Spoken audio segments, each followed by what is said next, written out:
Healthcare as an industry generates large amounts of data to support patient care, comply with government regulation, and to manage healthcare operations. In the U.S., regulation has increased the amount of digital healthcare data, and we've been hearing for some time now that this data will serve to revitalize the healthcare industry, but is that really happening?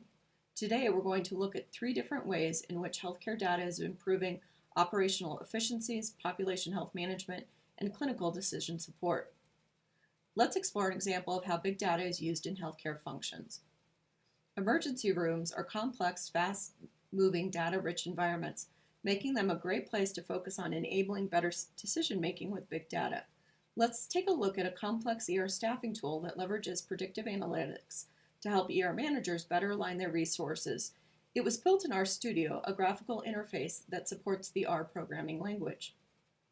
In the simulation, I will address the forecast from 7 days down to 3 days in order to make predictions regarding the match of resources versus the anticipated or predicted resources I need for this weekend. This allows me to look at my people needs, how long are people waiting to see a clinician, or how long does it take to triage a critical case. I can also look at my physical resources needed, such as will I have enough beds during the next 36 hours. The ER simulator also lets me explore the data visually. Prior to this type of built-for-purpose application, making predictions about needed resources was much more difficult. An ER manager might be over-prepared, which can drive up expenses, or under-prepared, which would drive down the quality of patient care. Next, let's look at population health management, which is another healthcare challenge being tackled with big data. Like the programming language R, Strata was built by data scientists and supported by an engaged user base. Strata also can be used via a graphical user interface, making it less daunting for those of us that do not have advanced degrees in statistics. In 2010, Ohio Health and Human Services used Strata to deliver a public health atlas to the Ohio legislature in order to inform public priorities and funding.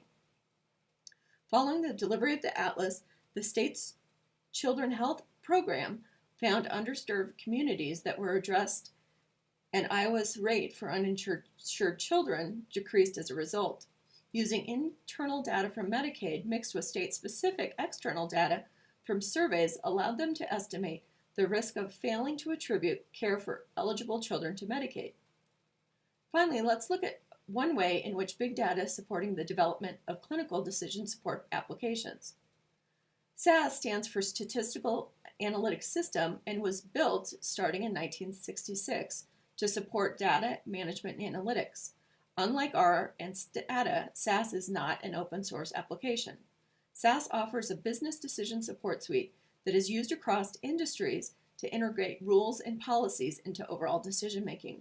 Using their decision manager platform, SAS engages with client organizations to create decision support models to meet specific clinical practice needs. Robert Greens, MD and PhD, was one of the first leading researchers in clinical decision support, or CDS, and advocates taking a workflow, contextually aware approach.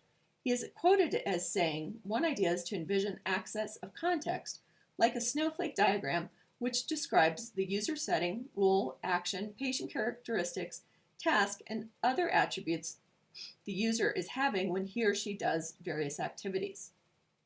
Thanks for joining us today on All Tech Considered.